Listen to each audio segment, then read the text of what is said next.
Bienvenidos, viajeros del tiempo y del mito, a Pergaminos Olvidados. Soy Tomás y hoy te acompañaré en una historia que permanece viva en la memoria de los siglos. No comenzó con gloria ni con destino escrito, sino con barro, frío y un silencio que parecía no prometer nada, hasta que una voluntad invisible empezó a moverse contra una fuerza mayor que no tenía rostro, pero sí reglas, costumbres y cadenas. En el centro de esta tormenta histórica aparece Abraham Lincoln, no como héroe predestinado, sino como consecuencia inevitable de una nación que se estaba desgarrando desde dentro. Aquí no hay azar ni milagro, solo la colisión brutal entre ideales y un sistema que se defendía a sí mismo con leyes, miedo y violencia normalizada. Todo lo que parecía estable estaba a punto de quebrarse, y cada palabra pronunciada tendría el peso de una bala o de una promesa eterna. Esta historia no busca consuelo, busca comprensión total, y al final del camino entenderás por qué el poder verdadero no grita, resiste. Prepárate para caminar por la grieta donde se decide el destino de los pueblos, porque nada volverá a ser igual después de escucharla. Capítulo 1. Orígenes en la frontera salvaje. Nació en un territorio donde la ley era frágil y la supervivencia dependía más del esfuerzo diario que de cualquier promesa futura. La frontera no ofrecía comodidades ni certezas, solo jornadas largas, inviernos crueles y una sensación constante de provisionalidad. Allí, la vida no se planificaba a largo plazo, se resistía día a día.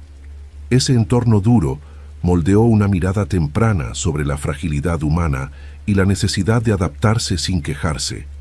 Nada estaba garantizado, y esa verdad se aprendía antes incluso de saber leer. La familia se movía de un lugar a otro buscando oportunidades mínimas para subsistir. Las casas eran simples, construidas con madera rústica, abiertas al viento y al frío. El trabajo comenzaba antes del amanecer y terminaba cuando la luz ya no permitía ver. La infancia no tenía espacio para la inocencia prolongada, porque cada miembro debía aportar algo. En ese contexto, el silencio se convirtió en un compañero habitual, tan presente como el cansancio. La pérdida llegó temprano y dejó una marca profunda. La muerte de la madre no fue solo un golpe emocional, sino una fractura que alteró el equilibrio familiar para siempre. El duelo no se procesaba con palabras, sino con más trabajo y menos descanso. Aquella ausencia generó una introspección prematura, una tendencia a observar más de lo que se decía. El dolor no se mostraba, se cargaba en silencio, como se cargaba la leña o el agua. El padre representaba la dureza de la frontera, un hombre práctico, poco dado a expresiones emocionales. Valoraba el esfuerzo físico por encima de cualquier otra habilidad. Sin embargo, esa visión estricta no logró apagar una curiosidad interna que empezaba a crecer de forma discreta. Aunque no lo comprendiera del todo, permitió ciertos espacios donde la mente podía escapar del trabajo manual. Esa pequeña grieta sería decisiva. La educación formal era casi inexistente. Las escuelas aparecían de forma intermitente y dependían de la disponibilidad de maestros improvisados.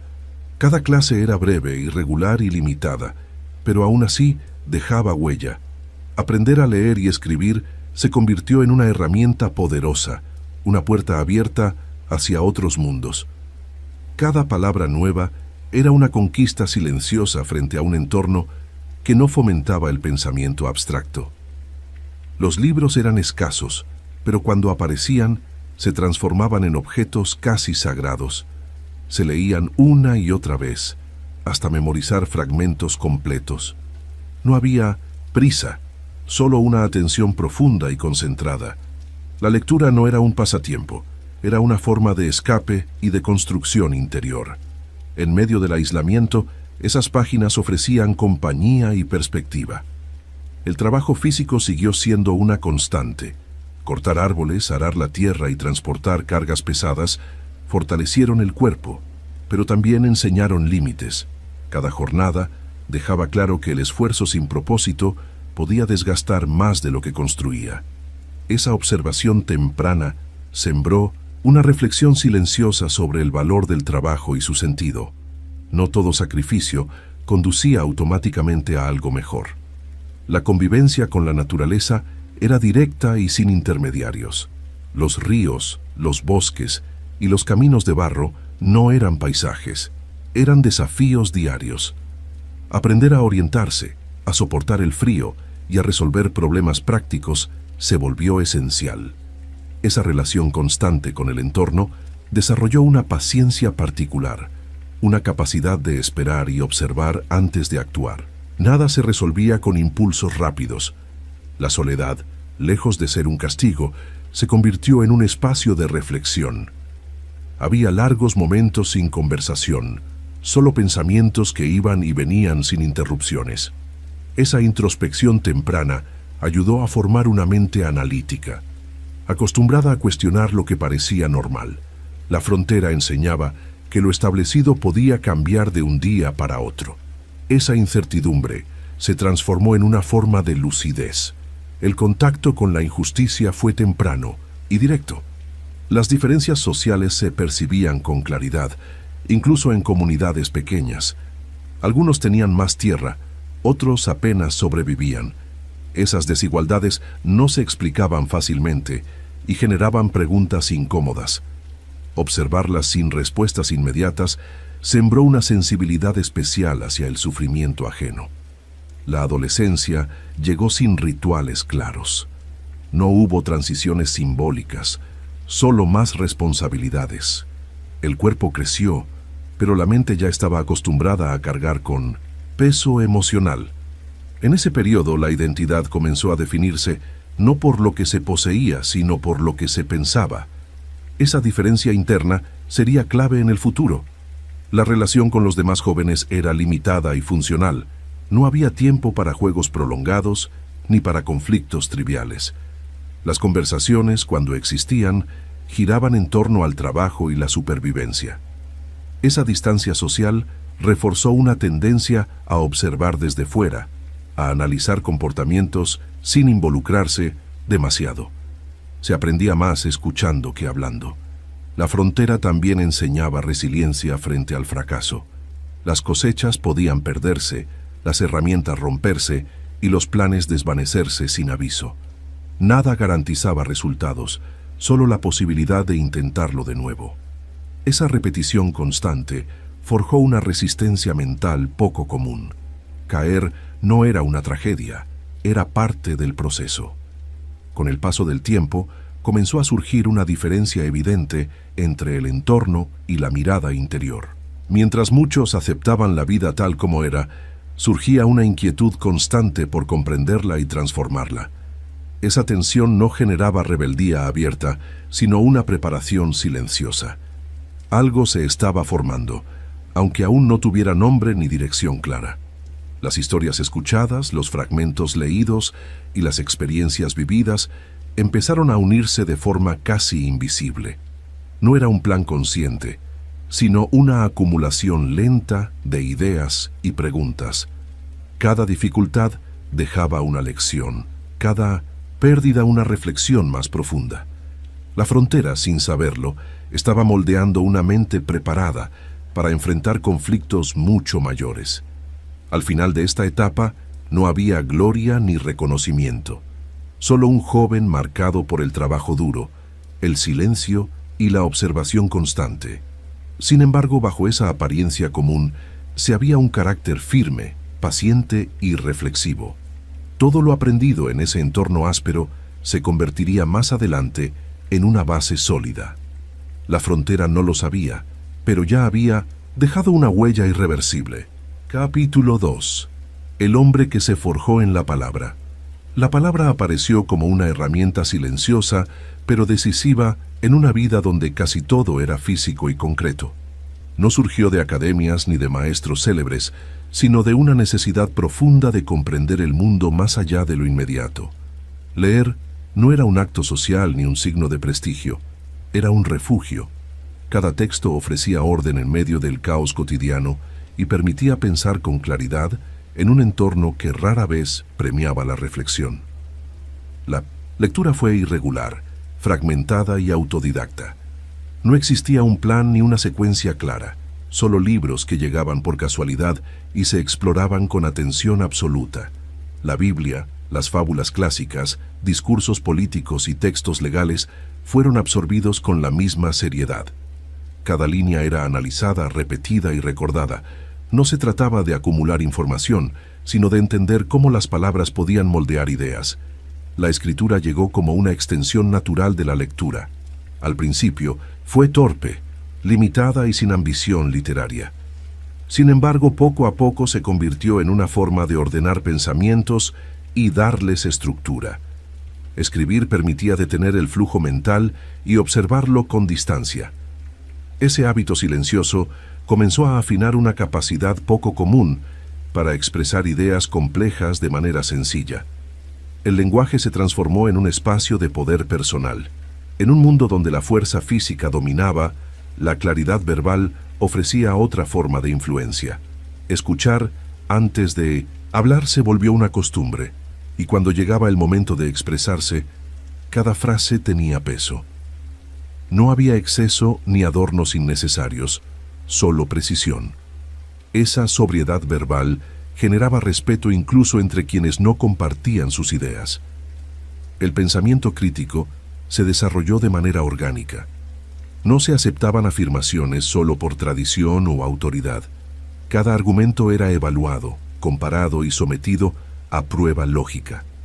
Esa actitud no buscaba confrontación, sino coherencia. Comprender por qué algo era cierto resultaba más importante que repetirlo. Así, la palabra se convirtió en un instrumento de análisis profundo. El contacto con debates locales y conversaciones públicas reforzó esa habilidad. Escuchar disputas, notar contradicciones y detectar falacias se volvió un ejercicio constante. Poco a poco, la capacidad de responder con calma y lógica empezó a destacar. No se imponía la voz, se imponía la idea. Esa diferencia marcó una ruptura clara con los estilos dominantes de comunicación. La memoria jugó un papel clave en este proceso. Fragmentos de textos, discursos y relatos se almacenaban con facilidad, no como citas exactas, sino como estructuras conceptuales reutilizables. Esa memoria activa permitía construir argumentos sólidos en tiempo real. La palabra hablada ganaba fuerza porque estaba respaldada por una comprensión profunda. La formación intelectual no fue aislada del mundo práctico. Todo lo leído era comparado con la realidad observable. Si una idea no resistía el contraste con la experiencia, se descartaba o se ajustaba. Esa conexión entre pensamiento y realidad evitó la abstracción vacía. El lenguaje servía para explicar el mundo, no para escapar de él. El humor también apareció como una forma refinada de expresión. No era burla ni sarcasmo constante, sino una ironía medida que ayudaba a desarmar tensiones. Saber cuándo usarla y cuándo callar se convirtió en una habilidad estratégica. La risa, bien utilizada, podía abrir puertas que la confrontación cerraba. La palabra tenía múltiples capas y todas eran comprendidas. El hábito de contar historias se desarrolló casi sin darse cuenta. Relatar hechos de forma clara y envolvente captaba la atención de quienes escuchaban. No se exageraban los eventos, se ordenaban de forma comprensible. Esa capacidad narrativa facilitó la transmisión de ideas complejas a públicos diversos. La palabra se adaptaba al oyente sin perder su esencia. La claridad moral también encontró expresión en el lenguaje. Los valores no se presentaban como dogmas, sino como conclusiones razonadas. Explicar por qué algo era justo o injusto requería precisión conceptual. Esa forma de argumentar evitaba el fanatismo y fomentaba la reflexión. La palabra no imponía, invitaba a pensar. El contacto con textos legales despertó un interés particular. Comprender cómo las leyes estructuraban la convivencia reveló el poder de las definiciones y los matices. Una palabra mal usada podía alterar el sentido completo de una norma. Esa conciencia generó un respeto profundo por el lenguaje jurídico y su impacto real en la vida de las personas. Con el tiempo, hablar en público dejó de ser un desafío. La voz no buscaba impresionar, sino convencer con serenidad. Cada discurso era preparado mentalmente, aunque pareciera espontáneo. La economía de palabras se convirtió en una marca distintiva. Decir solo lo necesario aumentaba la fuerza de cada frase. El pensamiento se volvió cada vez más estructurado. Las ideas no aparecían de forma caótica, sino organizadas en secuencias lógicas. Esa disciplina mental facilitó la toma de decisiones complejas. La palabra servía primero para pensar y luego para comunicar. Sin claridad interna, no había expresión efectiva. La influencia de este desarrollo no fue inmediata ni espectacular. No hubo aplausos ni reconocimiento temprano. Sin embargo, quienes escuchaban notaban una diferencia difícil de explicar. Algo en la forma de hablar transmitía honestidad y profundidad. Esa percepción generaba confianza incluso en contextos adversos. El lenguaje también funcionó como un puente entre mundos distintos. Permitía dialogar con personas de diferentes niveles educativos y sociales sin perder coherencia. Ajustar el discurso no significaba rebajarlo, sino hacerlo accesible. Esa flexibilidad amplió el alcance de sus ideas. La palabra unía donde otros separaban. Al final de este proceso, la palabra dejó de ser solo una herramienta y se convirtió en una identidad. Pensar, hablar y escribir formaban un todo inseparable. La fuerza no estaba en el volumen, sino en la claridad. En silencio y sin anuncios, se había forjado una de las voces más influyentes de su tiempo. Capítulo 3. Ascenso político contra todo pronóstico. El ingreso en la vida política no fue el resultado de una ambición desmedida, sino de una convicción progresiva de que el debate público necesitaba claridad y coherencia. Al principio, el escenario era local, limitado y muchas veces ingrato. Las comunidades pequeñas desconfiaban de los discursos largos y de las ideas abstractas.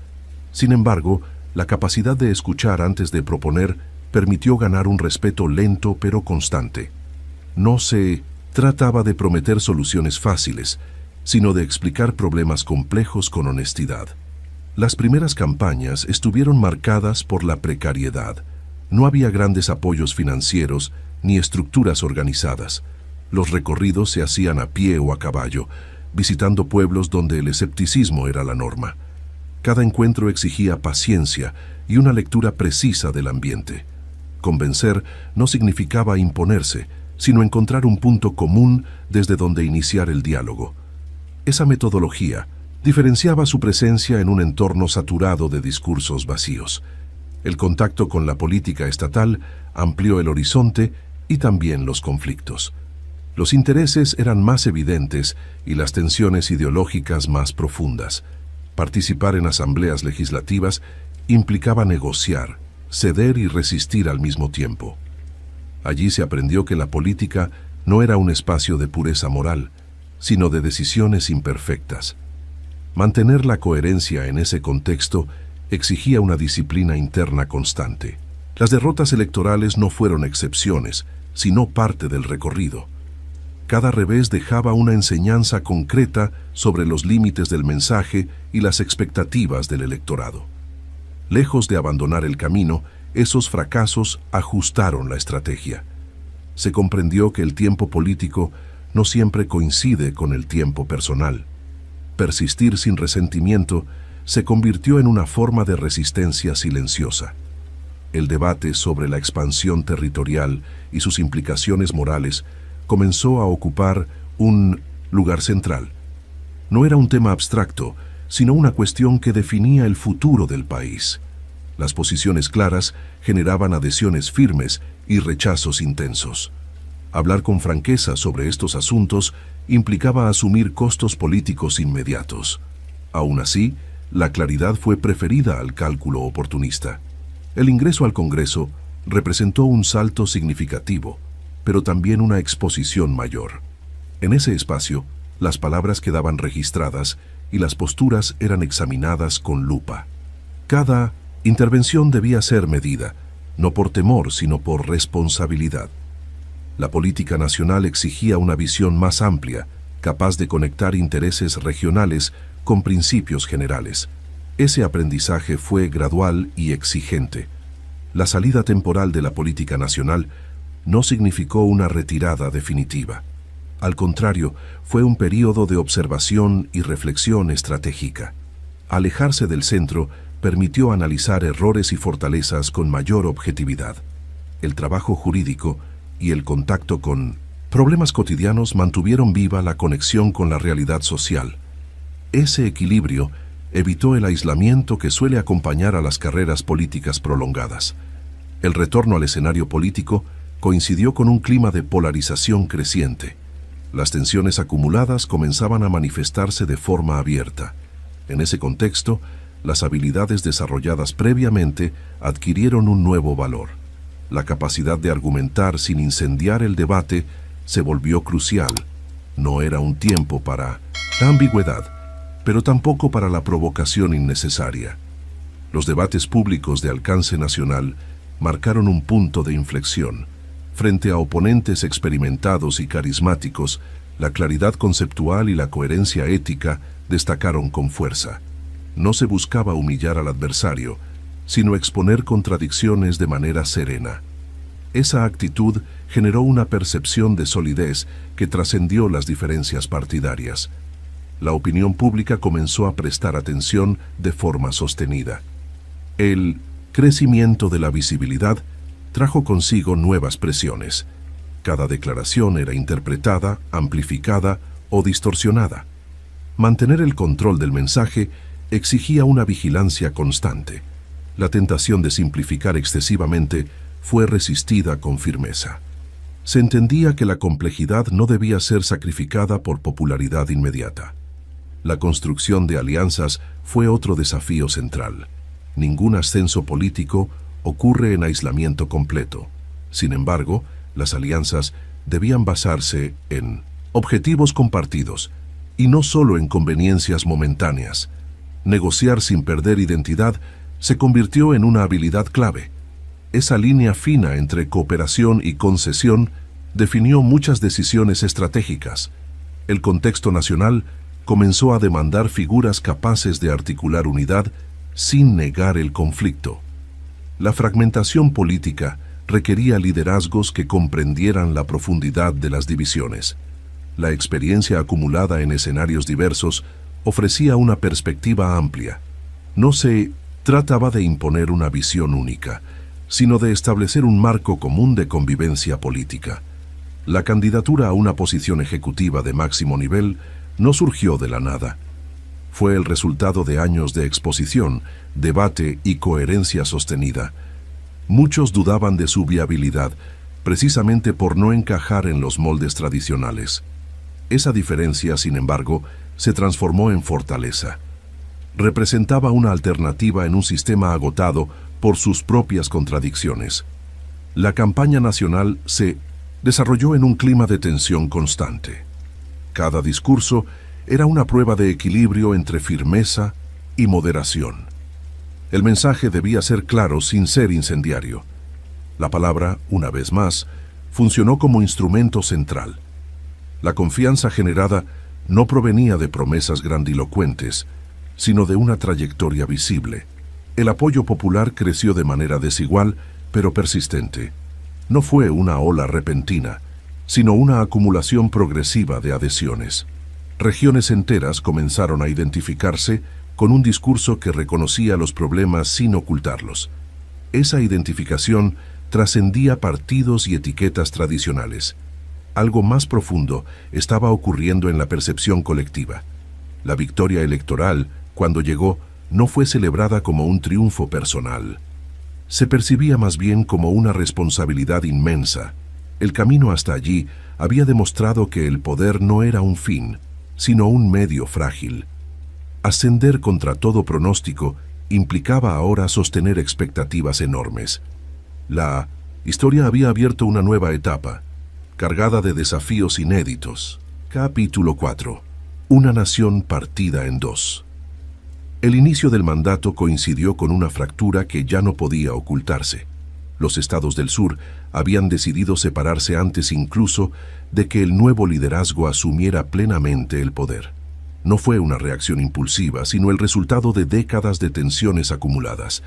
La unidad nacional, que durante años se había sostenido por acuerdos frágiles, se desmoronaba a la vista de todos. El país entraba en una fase donde cada decisión tendría consecuencias irreversibles. La secesión no fue solo un acto político, sino una ruptura emocional profunda. Familias, comunidades y viejas alianzas quedaron divididas por una línea invisible pero implacable. La idea de una nación indivisible era desafiada de forma directa. No se trataba únicamente de territorios, sino de visiones opuestas sobre el futuro. El conflicto dejó de ser teórico y se volvió inmediato. El nuevo presidente heredó una situación sin precedentes claros. No existían manuales para enfrentar una rebelión interna de tal magnitud. Cada movimiento debía equilibrar firmeza con prudencia. Responder con violencia excesiva podía consolidar la división, pero ceder significaba aceptar la disolución del país. Esa tensión definió los primeros pasos del gobierno. Las primeras decisiones estuvieron marcadas por la necesidad de afirmar la autoridad federal sin provocar una guerra abierta inmediata. Se buscó ganar tiempo, preservar instituciones y evitar un derramamiento de sangre innecesario. Sin embargo, la escalada era difícil de detener. Los acontecimientos avanzaban más rápido que los intentos de conciliación. La historia parecía empujar hacia el conflicto. El estallido de las hostilidades confirmó que la ruptura ya era total.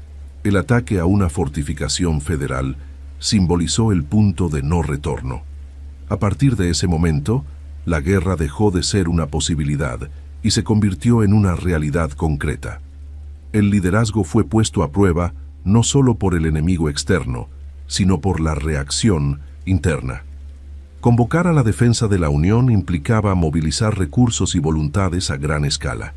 La respuesta del norte no fue uniforme ni inmediata. Había dudas, temores y resistencias. Muchos no comprendían la magnitud de lo que estaba en juego. Convencer a una población diversa de la necesidad de luchar requirió una narrativa clara y constante.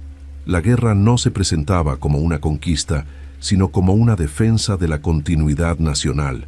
El sur, por su parte, estaba impulsado por una determinación intensa y una identidad propia reforzada. Su estructura social y económica sostenía una visión incompatible con la del norte. Esa convicción inicial les otorgó una ventaja moral en los primeros momentos. Subestimar esa fuerza habría sido un error grave. Comprender al adversario se volvió tan importante como enfrentarlo. La conducción del conflicto reveló rápidamente las limitaciones del aparato militar existente. Oficiales inexpertos, estrategias improvisadas y recursos mal distribuidos complicaron las operaciones. Cada derrota inicial alimentaba el pesimismo y las críticas. El mando civil debía aprender a coordinar una maquinaria bélica prácticamente desde cero. La guerra moderna exigía adaptación constante. Las tensiones políticas internas no desaparecieron durante el conflicto, sino que se intensificaron. La oposición cuestionaba las decisiones del gobierno y la duración de la guerra. Mantener la legitimidad democrática en medio de la emergencia fue un desafío permanente. El liderazgo debía gobernar sin suspender completamente los principios constitucionales. Ese equilibrio frágil definió gran parte de la estrategia interna. La economía también sufrió un impacto profundo. La movilización masiva alteró la producción, el comercio y las finanzas. Medidas extraordinarias fueron necesarias para sostener el esfuerzo bélico. Cada decisión económica tenía repercusiones sociales inmediatas. El conflicto no se libraba solo en los campos de batalla, sino en cada hogar afectado por la escasez y la incertidumbre. La dimensión humana de la guerra se hizo evidente con rapidez. Las listas de bajas crecían y el duelo se extendía por todo el país. El sufrimiento dejó de ser abstracto y se volvió cotidiano. Gobernar en ese contexto implicaba cargar con una responsabilidad emocional inmensa. Cada orden militar tenía un costo humano imposible de ignorar. La comunicación se volvió un elemento central del liderazgo. Explicar el sentido de la guerra, justificar sacrificios y mantener la moral eran tareas constantes. El silencio o la ambigüedad podían interpretarse como debilidad. Las palabras debían sostener lo que las armas aún no resolvían. La narrativa nacional se construía día a día. A medida que el conflicto avanzaba, quedó claro que no sería breve ni sencillo. Las expectativas iniciales se desvanecieron frente a la realidad de una guerra prolongada. Ajustar la estrategia sin perder apoyo popular fue una tarea delicada. Cada error se amplificaba en un clima de tensión constante. La paciencia colectiva se convertía en un recurso tan valioso como cualquier ejército. El liderazgo comenzó a entender que la guerra no solo decidiría una victoria militar, sino el carácter futuro del país. Lo que estaba en juego iba más allá de la reunificación territorial. Se trataba de definir qué tipo de nación emergería del conflicto. Esa conciencia elevó el peso de cada decisión tomada. La presión internacional añadió otra capa de complejidad. Las potencias extranjeras observaban con atención, evaluando posibles reconocimientos o intervenciones. Mantener una posición clara y legítima ante el mundo era crucial. La guerra civil tenía implicaciones globales. La diplomacia se convirtió en un frente silencioso pero decisivo. En medio de la fragmentación, el concepto de unidad comenzó a redefinirse. Ya no era solo un acuerdo político, sino una idea que debía ser defendida con hechos. La nación estaba partida en dos, pero la convicción de que podía recomponerse seguía viva. Esa tensión entre ruptura y esperanza marcó esta etapa con una intensidad irreversible. Al final de este capítulo histórico, la guerra ya no era solo un enfrentamiento armado, se había transformado en una prueba existencial para el país. El liderazgo enfrentaba una tormenta sin precedentes, consciente de que no había retorno a la situación anterior. La nación debía reinventarse o desaparecer tal como se conocía. El destino colectivo pendía de decisiones aún por tomar. Capítulo 5. Decisiones que cambiaron la historia. Gobernar en medio de una guerra interna obligó a tomar decisiones que ningún otro mandatario había enfrentado antes en ese país. Cada resolución combinaba urgencia militar, impacto político y consecuencias morales profundas. No existía un camino seguro ni opciones completamente correctas. Elegir significaba asumir pérdidas inevitables. La historia avanzaba empujada por decisiones tomadas bajo presión extrema. Una de las primeras cuestiones críticas fue definir el verdadero propósito del conflicto. Al inicio, la guerra se justificaba como una lucha por preservar la unión. Sin embargo, esa explicación pronto se reveló incompleta. El problema central no podía seguir siendo ignorado sin poner en riesgo la coherencia moral del gobierno. La guerra exigía un significado más profundo para sostenerse en el tiempo. El debate interno sobre la esclavitud alcanzó un punto de no retorno. Abordar el tema de manera frontal implicaba alterar el equilibrio político existente. Muchos aliados temían que una postura firme provocara la pérdida de apoyo en estados clave. Otros entendían que evitar el tema debilitaba la causa desde dentro. La decisión no podía aplazarse indefinidamente.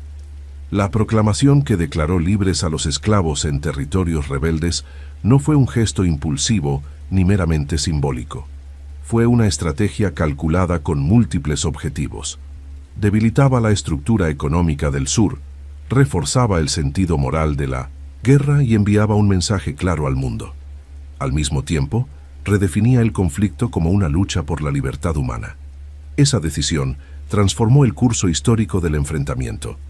El momento elegido fue tan importante como el contenido. Publicar ese decreto sin una victoria militar previa habría sido interpretado como un acto desesperado. Esperar permitió presentarlo como una medida firme y no como una concesión. El liderazgo comprendía que la percepción pública era crucial. Cada palabra del documento fue cuidadosamente pensada. Las reacciones no fueron uniformes. Hubo celebraciones, críticas severas y temores profundos. Algunos lo consideraron insuficiente, otros lo vieron como una amenaza intolerable. Mantener el rumbo frente a esas respuestas opuestas exigió una convicción sólida. Retroceder habría destruido la credibilidad construida con esfuerzo. Avanzar implicaba asumir un conflicto aún más intenso. Las decisiones militares también atravesaron momentos críticos. La elección de generales no siempre fue acertada desde el inicio. Algunos comandantes carecían de la determinación necesaria, otros de la visión estratégica adecuada. Reemplazarlos generaba tensiones políticas y desconfianza. Sin embargo, persistir en errores habría sido aún más costoso. La promoción de líderes militares más agresivos marcó un cambio decisivo. La guerra dejó de ser defensiva para convertirse en una ofensiva sostenida. Esa transformación tuvo un costo humano enorme, pero alteró el equilibrio del conflicto. Comprender que la guerra debía concluir y no prolongarse indefinidamente fue una decisión estratégica clave. La victoria exigía determinación total. La suspensión temporal de ciertas garantías legales fue otra elección polémica.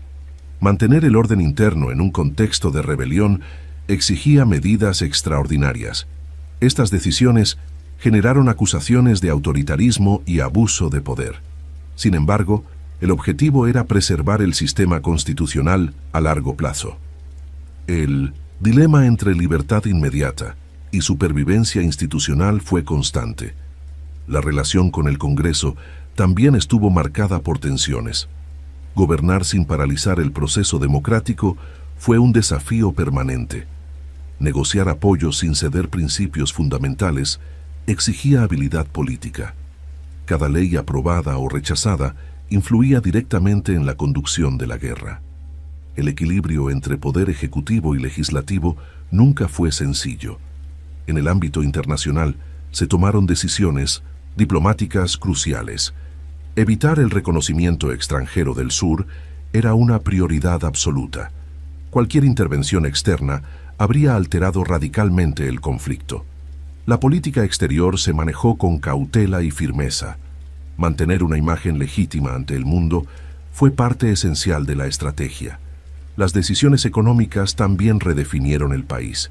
Se implementaron nuevos sistemas fiscales y financieros para sostener el esfuerzo bélico. Estas medidas sentaron precedentes duraderos. La modernización económica no fue un objetivo inicial, pero se convirtió en una consecuencia directa. El Estado asumió un rol más activo que nunca antes. En el plano humano, cada decisión se vivía con un peso personal evidente. Las noticias de bajas llegaban de forma constante. Gobernar implicaba cargar con esas cifras y rostros invisibles. La distancia entre la mesa de decisiones y el campo de batalla no reducía la responsabilidad moral. Cada orden tenía un costo humano irreversible. La comunicación de estas decisiones fue tan importante como su contenido. Explicar el porqué de cada medida ayudó a sostener el apoyo popular. El silencio habría sido interpretado como debilidad o indiferencia. Hablar con honestidad, incluso cuando las noticias eran duras, fortaleció la confianza pública. La palabra volvió a ser un pilar fundamental. Al avanzar la guerra, se hizo evidente que muchas decisiones no podrían revertirse. El país estaba siendo transformado desde sus cimientos. El liderazgo entendía que el resultado final definiría el rumbo de generaciones futuras. Esa conciencia elevó la gravedad de cada elección. Nada era trivial en ese contexto. Al mirar en retrospectiva, estas decisiones no pueden evaluarse de forma aislada. Cada una interactuó con las demás, creando un efecto acumulativo. Algunas fueron celebradas de inmediato, otras comprendidas solo con el tiempo. Todas, sin excepción, alteraron el curso de la historia nacional. La guerra dejó de ser solo un conflicto armado y se convirtió en una redefinición profunda del país. Capítulo 6. El peso del poder y la soledad del liderazgo. El ejercicio del poder en tiempos de guerra transformó la rutina diaria en una carga constante. Cada amanecer traía informes contradictorios, urgencias superpuestas y decisiones que no admitían demora. El despacho se convirtió en un espacio de tensión silenciosa, donde el cansancio no otorgaba tregua. Gobernar significaba permanecer alerta, incluso en los momentos de aparente calma. La responsabilidad no se delegaba por completo, se asumía de manera personal. La soledad del cargo se hizo evidente desde los primeros meses. Aunque rodeado de asesores, generales y políticos, el núcleo de las decisiones recaía en una conciencia individual. Compartir dudas no siempre era posible sin debilitar la autoridad. Esa distancia emocional era el precio de sostener el mando. El liderazgo, lejos de ser un privilegio, se revelaba como un aislamiento progresivo. Las noches eran especialmente difíciles.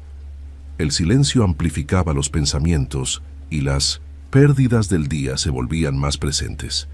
La mente repasaba escenarios alternativos y consecuencias inevitables. Dormir se convertía en un acto irregular, interrumpido por la urgencia o la preocupación. El cuerpo resistía, pero la mente cargaba un peso acumulativo. La relación con el gabinete estuvo marcada por tensiones constantes. Las opiniones divergentes eran necesarias, pero no siempre reconciliables. Escuchar a todos implicaba filtrar intereses, temores y ambiciones. Tomar una decisión final significaba contrariar a alguien. Esa fricción permanente desgastaba la confianza y exigía una firmeza serena. El contacto con las familias afectadas por la guerra dejó huellas profundas. Recibir delegaciones, leer cartas y escuchar relatos directos humanizaba las cifras de bajas. Cada historia particular recordaba que la guerra no era un concepto abstracto. Mantener la compostura frente a ese dolor requería una fortaleza emocional poco visible. La empatía debía coexistir con la necesidad de continuar. Las críticas públicas se intensificaron con el paso del tiempo. La prensa y los opositores cuestionaban la estrategia, la duración del conflicto y las medidas adoptadas. Aceptar la crítica sin perder el rumbo fue un aprendizaje constante. Responder a todo habría sido imposible y contraproducente. El silencio selectivo se convirtió en una herramienta de resistencia. El equilibrio entre autoridad y humildad fue un desafío diario. Reconocer errores sin perder credibilidad exigía una comunicación precisa. No se trataba de mostrarse infalible, sino de ser confiable. Admitir fallas estratégicas y corregirlas fortalecía el liderazgo. La honestidad en ese contexto se volvía una forma de poder. La presión política interna no disminuyó durante la guerra. Las elecciones se aproximaban y el cansancio social era palpable. Gobernar pensando en el futuro inmediato y en la historia a largo plazo generaba una tensión constante. Priorizar la supervivencia institucional sobre la popularidad fue una decisión consciente. El corto plazo no podía definir el destino colectivo. El manejo de los generales exigió una atención particular. La relación entre poder civil y mando militar debía mantenerse clara. Apoyar a los comandantes sin ceder el control estratégico era esencial. Los éxitos se compartían, pero los fracasos recaían en la máxima autoridad. Esa asimetría aumentaba la presión personal. La salud comenzó a resentirse de manera visible. El desgaste físico se manifestaba en el rostro, la postura y la energía diaria. Aún así, detenerse no era una opción viable. Cada ausencia prolongada generaba incertidumbre. La resistencia personal se convirtió en un factor político. La fe y la reflexión privada ofrecieron un espacio de contención. Sin exhibiciones públicas, la introspección ayudaba a procesar la carga emocional. No se buscaban respuestas simples, sino claridad para continuar. Ese refugio interno permitió sostener la coherencia en medio del caos. La espiritualidad funcionaba como ancla, no como escape. Las relaciones personales se vieron afectadas por la intensidad del cargo. El tiempo dedicado a la familia era escaso y fragmentado. Compartir preocupaciones era difícil sin trasladar el peso del conflicto. Esa distancia generó una tristeza silenciosa, asumida como parte del deber. El liderazgo exigía sacrificios invisibles. El humor sobrio apareció como un mecanismo de alivio ocasional. Comentarios breves y observaciones irónicas suavizaban momentos de tensión. No era una negación de la gravedad, sino una pausa necesaria. Mantener la humanidad en medio de la tragedia era un acto de resistencia. La risa contenida ayudaba a seguir. La percepción del tiempo se alteró profundamente. Los días se mezclaban y los acontecimientos se acumulaban sin pausa.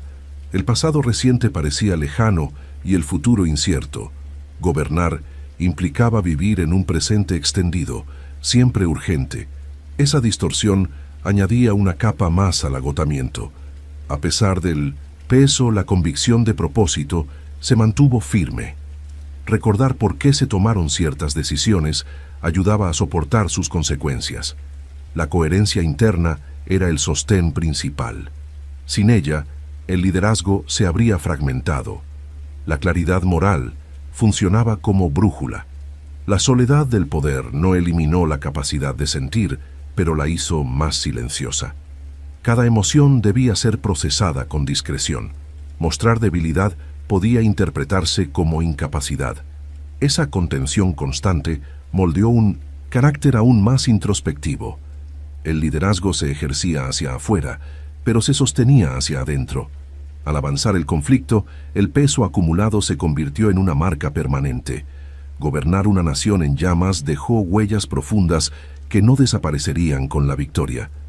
La soledad del liderazgo fue el costo de sostener la unidad en el momento más oscuro. Ese sacrificio personal quedó entrelazado con el destino colectivo de la nación. Capítulo 7. Legado más allá del tiempo.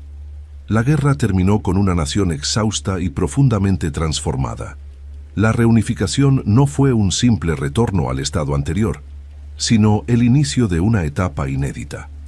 Las estructuras políticas, sociales y morales habían cambiado de manera irreversible.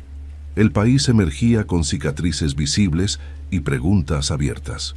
En ese contexto, el legado comenzó a definirse no por discursos, sino por consecuencias duraderas. La preservación de la unión se convirtió en un principio central de la identidad nacional. Antes del conflicto, la idea de separación había sido considerada una posibilidad política. Después, quedó establecida como una ruptura inadmisible. Esa transformación conceptual redefinió el sentido de pertenencia colectiva. La nación dejó de ser una alianza frágil y pasó a entenderse como un proyecto común. La abolición de la esclavitud marcó un punto de inflexión moral. No resolvió de inmediato las desigualdades ni las tensiones raciales, pero estableció un marco legal irreversible. La libertad dejó de ser una aspiración parcial para convertirse en un principio constitucional. Ese cambio alteró la base económica y social del país. Las consecuencias se extenderían por generaciones. El fortalecimiento del poder federal fue otra herencia decisiva. La guerra demostró la necesidad de una autoridad central capaz de sostener el orden y garantizar derechos básicos. Sin eliminar el federalismo, se redefinieron sus límites. El equilibrio entre estados y gobierno nacional adquirió una nueva forma. Esa estructura permitió enfrentar desafíos futuros con mayor cohesión. La concepción moderna de ciudadanía se amplió de manera significativa. La pertenencia a la nación ya no dependía solo del origen o la región. Se introdujo la idea de derechos civiles universales, al menos en el plano legal. Ese avance abrió un camino largo y complejo hacia la igualdad. El legado no fue una solución inmediata, sino una dirección clara. El impacto internacional también fue considerable. La guerra civil fue observada con atención por otras potencias. La victoria de la Unión reforzó la imagen de un sistema republicano capaz de sobrevivir a una crisis extrema. Ese ejemplo influyó en debates políticos más allá de las fronteras. La experiencia se convirtió en referencia histórica global. El lenguaje político dejó una marca profunda. Discursos breves y precisos redefinieron la forma de comunicar principios complejos. La claridad moral, expresada sin grandilocuencia, se convirtió en un estándar. Esa tradición retórica influyó en generaciones posteriores. La palabra adquirió un peso institucional duradero. La memoria colectiva comenzó a construirse a través de monumentos, textos y conmemoraciones. No fue un proceso uniforme ni exento de conflictos. Diferentes regiones interpretaron los acontecimientos de maneras distintas. Aún así, ciertos símbolos lograron trascender divisiones. La figura central del período se consolidó como referencia ética. La educación incorporó estas transformaciones en su narrativa histórica. Las nuevas generaciones aprendieron una versión del pasado que destacaba la unidad y la libertad como valores centrales. Esa enseñanza no eliminó controversias, pero estableció un marco común. El relato nacional se reorganizó alrededor de esos principios. La historia se convirtió en herramienta formativa. El sistema legal se vio profundamente influenciado por las enmiendas constitucionales surgidas tras el Cinto conflicto. Estas reformas ampliaron derechos y redefinieron la relación entre el individuo y el Estado. Aunque su aplicación fue irregular, su existencia cambió el debate jurídico. El legado se manifestó en tribunales y legislaturas durante décadas. La cultura popular absorbió esta herencia de múltiples formas.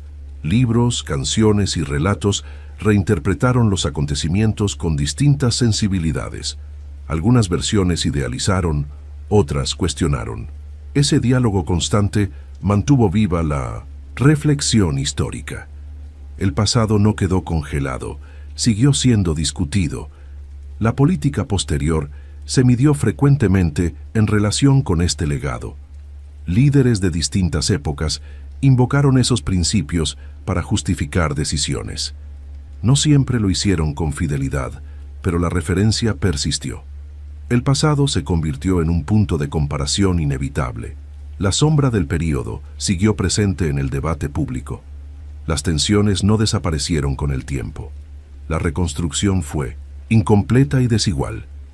Conflictos raciales, económicos y regionales continuaron marcando la vida nacional.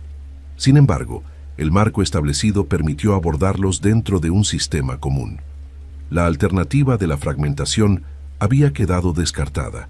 La figura histórica central fue reinterpretada a lo largo del tiempo.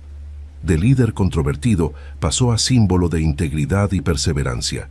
Esa evolución reflejó cambios en la sensibilidad colectiva. La distancia temporal permitió una evaluación más amplia y matizada. El legado se consolidó con el paso de los años. El impacto emocional del período también dejó huella. La memoria del sacrificio colectivo reforzó la idea de responsabilidad cívica.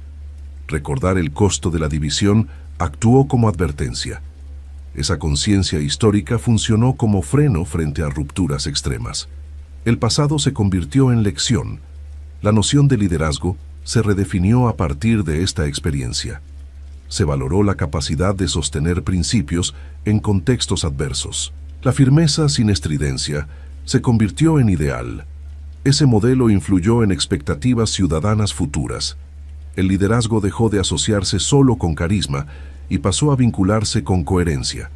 El legado no fue estático ni cerrado. Continuó siendo reinterpretado según las necesidades de cada época. Lo esencial no fue la idealización, sino la permanencia de ciertos valores centrales.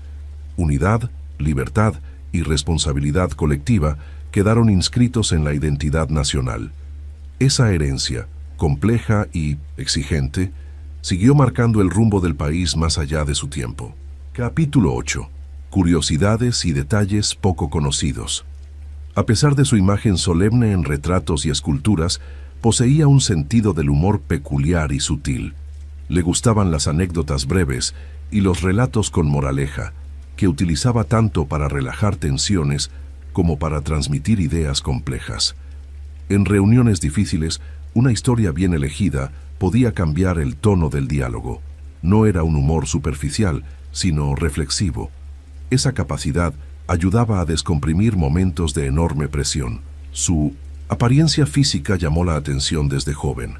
Era inusualmente alto para su época y tenía una complexión delgada, casi frágil a simple vista. Esa figura desgarbada contrastaba con la fuerza de sus palabras y decisiones. Muchos lo subestimaron inicialmente por su aspecto. Con el tiempo, esa misma imagen se volvió icónica. Tenía una relación profunda con la melancolía. A lo largo de su vida, experimentó episodios prolongados de tristeza, reconocidos incluso por quienes lo rodeaban. Lejos de ocultarlos por completo, aprendió a convivir con ellos. Esa sensibilidad influyó en su empatía hacia el sufrimiento ajeno. No fue una debilidad, sino una fuente de comprensión humana. Era un lector lento pero extremadamente atento. Prefería pocos libros bien estudiados antes que una gran cantidad leída superficialmente. Solía releer los mismos textos varias veces. Esa repetición permitía una comprensión cada vez más profunda. La calidad del pensamiento surgía de esa paciencia intelectual. Nunca perdió del todo el vínculo con sus orígenes humildes. Incluso en los espacios más formales, mantenía gestos y expresiones sencillas. Esa autenticidad generaba cercanía con personas comunes. No intentaba imitar a las élites tradicionales. Su identidad estaba firmemente arraigada en su experiencia temprana. Tenía una notable habilidad para escuchar sin interrumpir. En conversaciones largas, dejaba que los demás expusieran completamente sus argumentos. Solo respondía cuando consideraba haber comprendido el punto central. Esa actitud contrastaba con estilos más confrontativos. Escuchar era parte de su estrategia. La relación con la tecnología de su tiempo fue más cercana de lo que suele imaginarse. Mostró interés por innovaciones como el telégrafo y entendió su valor estratégico. Seguía de cerca los informes que llegaban por esa vía. La rapidez de la información influía directamente en sus decisiones. Comprendía que el control del tiempo era clave en un conflicto moderno. Fue el primer presidente en obtener una patente, relacionada con un dispositivo para ayudar a liberar barcos encallados. Aunque nunca se produjo comercialmente, demuestra su curiosidad práctica. No se trataba solo de ideas abstractas, sino de soluciones concretas. Esa faceta inventiva es poco conocida. Revela una mente orientada a resolver problemas. Su relación con el arte y el teatro era significativa. Disfrutaba especialmente de las representaciones teatrales como forma de escape mental. El teatro ofrecía una pausa frente a la presión constante del cargo. No era solo entretenimiento, sino un espacio de reflexión indirecta. La cultura cumplía un rol terapéutico. Mantenía una correspondencia extensa, tanto oficial como personal. Muchas cartas revelan un tono íntimo y reflexivo. En ellas se observa una preocupación constante por el impacto de sus decisiones. La escritura privada permitía expresar dudas que no podían mostrarse en público. Esos textos ofrecen una mirada más humana. La forma en que manejaba el fracaso era particular.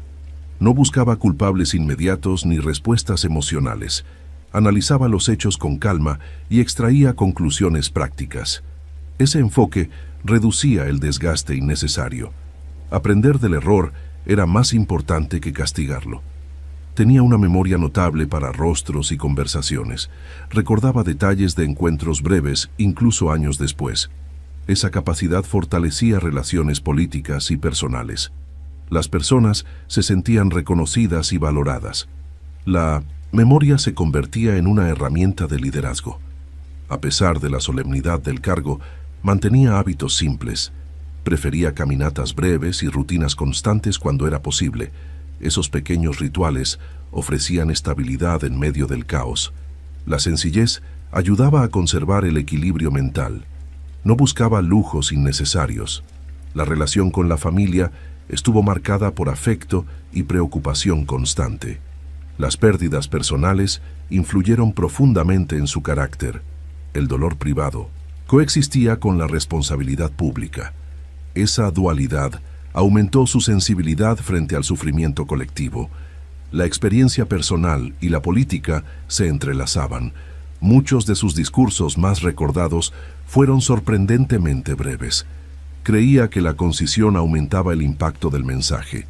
Evitaba adornos innecesarios y frases vacías. Cada palabra tenía un propósito claro. Esa economía del lenguaje se volvió parte de su legado. Su forma de vestir era sobria y poco ostentosa.